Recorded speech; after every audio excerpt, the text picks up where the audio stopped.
Assalamualaikum warahmatullahi wabarakatuh. Berjumpa lagi dengan kami di channel Sajadah Kiai. Kali ini kami akan membahas ketika Umair bin Wahab hendak membunuh Nabi Muhammad. Umair bin Wahab al-Jumahi adalah salah seorang pemuka kafir Quraisy Makkah yang keras menentang dakwah Islam.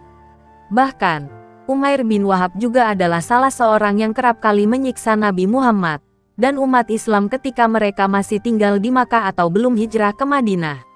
Sama seperti pemuka kafir Quraisy lainnya, Umair bin Wahab al-Jumahi juga terlibat dalam Perang Badar.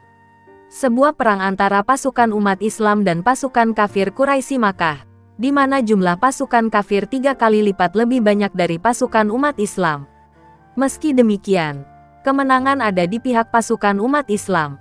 Umair bin Wahab al-Jumahi cukup beruntung. Dia tidak terbunuh dalam Perang Badar, sementara rekannya yang juga pembesar kafir Quraisy Makkah Abu Jahal dan Umayyah tewas dalam pertempuran itu. Meski demikian, hasil Perang Badar menyisakan luka yang mendalam di hati Umair bin Wahab al-Jumahi karena anaknya, Wahab bin Umair, menjadi tawanan pasukan umat Islam. Beberapa saat setelah peristiwa Perang Badar, Umair bin Wahab duduk-duduk bersama Safwan bin Umayyah di Hijr. Ketika itu, Safwan bin Umayyah mengompor-ngompori Umair bin Wahab untuk balas dendam kepada umat Islam. Untuk memompa semangat balas dendam Umair bin Wahab, Safwan berjanji akan melunasi semua hutang dan memberikan perlindungan bagi Umair bin Wahab dan keluarganya jika misinya berhasil. Tidak butuh waktu lama bagi Umair bin Wahab untuk menerima tawaran Safwan tersebut. Berbekal pedang yang tajam, Umair bin Wahab al-Jumahi berangkat ke Madinah dengan menaiki unta untuk melaksanakan misi balas dendam, yakni membunuh Nabi Muhammad SAW, sang junjungan umat Islam. Singkat cerita, sebagaimana dikutip dari buku Sirah Nabawiyah, Syekh Safiyur Rahman Al-Mubarakfuri, 2012, sambil menenteng pedang Umair bin Wahab al-Jumahi akhirnya sampai di depan Masjid Nabawi. Sayyidina Umar bin Khattab dan para sahabat yang ketika itu berada di depan masjid langsung mengamankan Umair bin Wahab. Para sahabat kemudian membawanya menghadap Nabi Muhammad. "Apa maksud kedatanganmu wahai Umair?" kata Nabi Muhammad. Umair bin Wahab tidak langsung menjawab maksud dan tujuan sebenarnya datang ke Madinah. Semula ia menjawab bahwa kedatangannya ke Madinah adalah untuk meminta agar Nabi Muhammad dan umat Islam berbuat baik kepada para tawanan Perang Badar, di mana anaknya ada di dalamnya.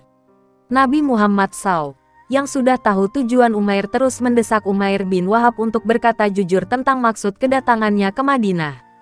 Umair tetap kekeh bahwa tujuannya ke Madinah tidak lain adalah untuk itu, meminta agar para tawanan perang diperlakukan baik. Tidak ada tujuan lain, Umair berkilah. Nabi Muhammad kemudian membeberkan pertemuan dan isi pembicaraan antara Umair bin Wahab dengan Safwan bin Umayyah di Hijr tempo hari sebelum ia berangkat ke Madinah.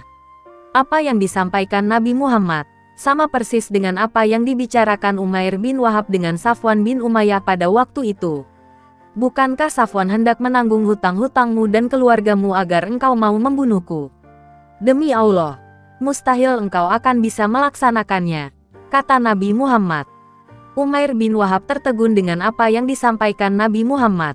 Bagaimana mungkin pembicaraan yang hanya dilakukannya dengan Safwan bin Umayyah bisa diketahui oleh orang lain?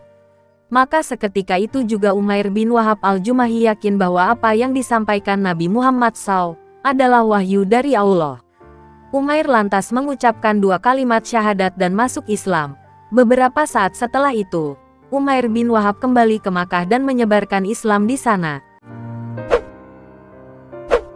Terima kasih telah menonton video kami. Jangan lupa like, comment, share, dan subscribe channel Sajadah Kiai, serta bunyikan loncengnya agar tidak ketinggalan video-video terbaru kami.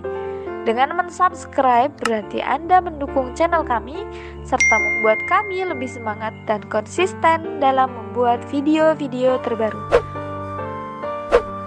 Wassalamualaikum warahmatullahi wabarakatuh.